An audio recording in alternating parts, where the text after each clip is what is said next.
Energy Minister Chris Bowen loves going on and on about how expensive nuclear energy is and how cheap renewables are, and the media loves repeating this message. It's extraordinarily expensive. But where did Minister Bowen get this from?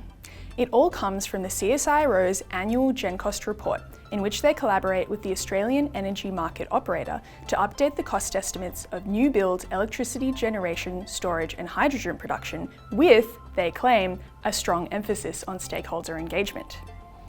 So this report estimates the costs a private investor would face for each generation technology, including wind, solar, coal, gas and many others, just not large-scale nuclear. The CSIRO decided to exclude large-scale nuclear from their analysis and only include small modular reactors, or SMRs. Now this might seem a bit odd, given that large-scale nuclear is a proven technology used in more than 30 countries worldwide, while SMR technology is still under development.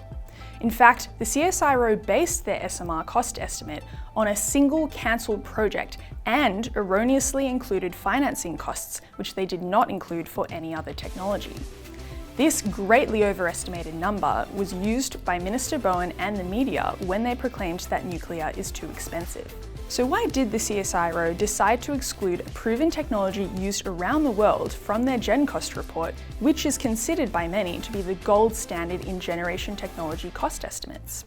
In a recent webinar, we asked Paul Graham, the CSIRO's chief energy economist, which stakeholders told him that SMRs are the right size for Australia and what reasons were given for excluding large-scale nuclear. And you will not believe what he said. Yeah, so we had some face-to-face workshops in 2018 with industry groups, and there weren't any nuclear experts at those workshops because it just wasn't, I don't think it was just on their radar at the time. It was more the sort of people you would sort of expect at the time, you know, generation companies, transmission companies, developers. I've got meeting notes from that meeting which says that large-scale nuclear isn't the right size for Australia, and we sort of published the same thing in GenCost over the years. And that was, I guess that was reinforced by the government of the day, which was very focused on small modular reactors. So let's get this straight.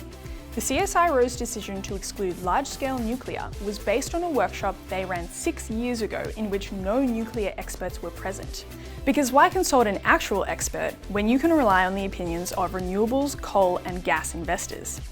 And as for the priorities of the government of the day, I thought that our trusted federal scientific agency was supposed to inform government opinions, not the other way around.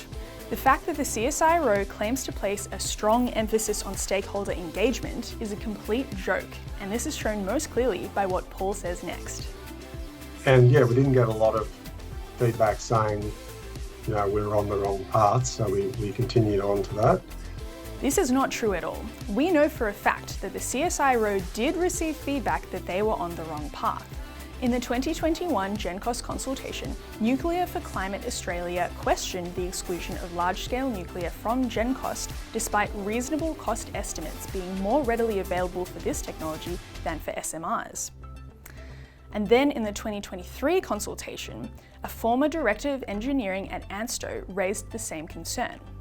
In fact, as far back as 2019, the Australian Nuclear Association was saying in response to a federal nuclear inquiry that the South Korean model of large nuclear reactor, the APR 1000+, was suitable for installation in Australia. So will the CSIRO actually take stakeholder engagement seriously when it comes to nuclear energy in Australia?